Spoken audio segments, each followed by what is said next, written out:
Hi everyone, and welcome along to today's video.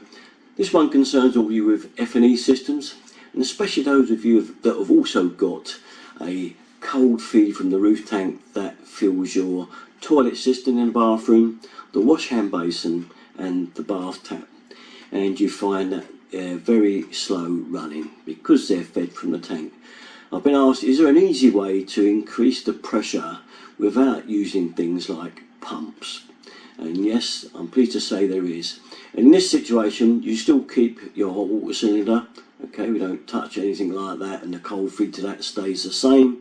What we're going to do here is we're going to do a simple changeover where your cold feed is then changed over to mains operation. Okay, so I've got a whole video here that I've done a little while back. I'm going to cut it up and chop it down a bit for you, slim it back a bit now, and it will show you how easy it is to actually do this job yourself. So here we go. Today we're going to look at water pressure in the bathroom. If I show you the hot tap out of here from the tank, this is what you normally get in the bathroom pressure, and that's about the speed, but that's the pressure you would get and what I was getting. But what I've done here, and what I'm going to show you how to easily do, which will cost you very little and is quite an easy job to do, is to put your cold water supply onto the mains. Mine's already been put on, so I'm going to show you the difference. Look at that.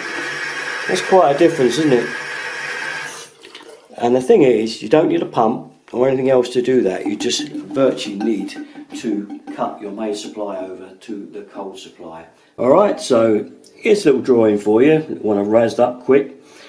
A lot of houses, you get your main stopcock coming here by the kitchen sink, and you're going to tee up like that, and it goes to the cold tap and the sink. Then it'll carry on up, usually inside a ducting somewhere. Usually then it goes under the floor and appears in the airing cupboard, where it carries on up and feeds the roof tank and the ballcock and keeps it topped up. So the cold feed to the bath basin and sink comes out the tank, drops down here, usually again inside the airing cupboard under the floor, and tees up to the respective units that need cold water, which is the bath basin and sink. I'll show you on this drawing just roughly quickly what we could do. What if we was in the airing cupboard there now, and we cut this cold feed here, make sure the tank's drained or the valve's off. If there's a valve, turn it off, cut the pipe and put a blank on it, blank it off.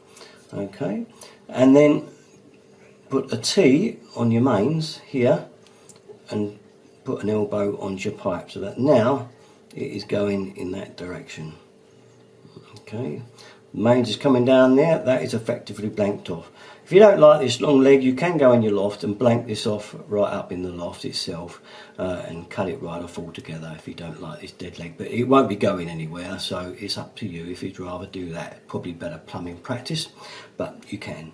Now what's happening is you've got mains water coming round here now, feeding your cold tap, your toilet and your bath. You'll find all the pressure you need will be there.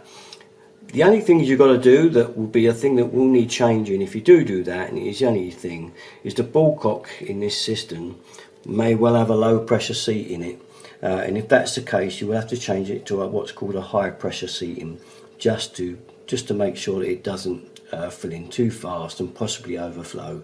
So that's the only thing that we'll need looking at, and if you're worried about that one, you can always just change the entire ballcock inside the cistern for a mains one, and that will sort your problem out. And that's probably the only extra over job that you will have to do, because everything else will be fine. And that's one way of getting that easily over.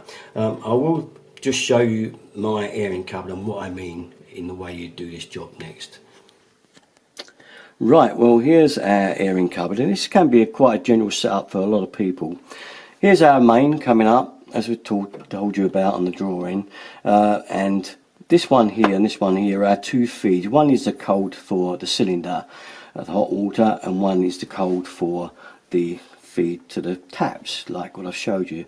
Obviously the reason you don't blank, just cut the main straight over to that is you'd isolate the tank and have no feed to the hot water, so that's why we have a T. Okay, so now look, I've kind of got something in mind here already, that I've already teed off of this main and put a valve on here. This pipe actually runs to an outside tap that I've put on the wall. So if you make sure you cut this one if that's your cold feed, and this one is for me, you cut a bit out of it, put a blank here, blank it off, and then put an elbow on there. So it's coming out the tee, elbow on there, back down your cold feed. And as I say, you can take that cold feed right out and blank it off up at the roof tank if you'd rather. It is up to you. If it's probably better plumbing practice, as I said, but you don't have to. You can just blank it here and connect that straight with an elbow back down that cold feed.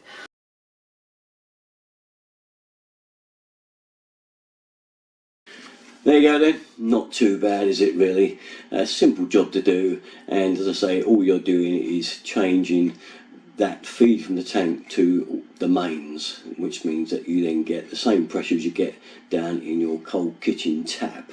Okay, now obviously if you want to do anything with the hot, then you will have to think about a pump. It's still probably the cheapest way if you want to get your hot water pressure faster. That's a different kettle of fish altogether. Okay, this one just concerns that cold feed in the bathrooms, as I say, that's giving that slow pressure to your taps up there, basin and the toilet. Okay, that's about it though. Usual place for all my stuff.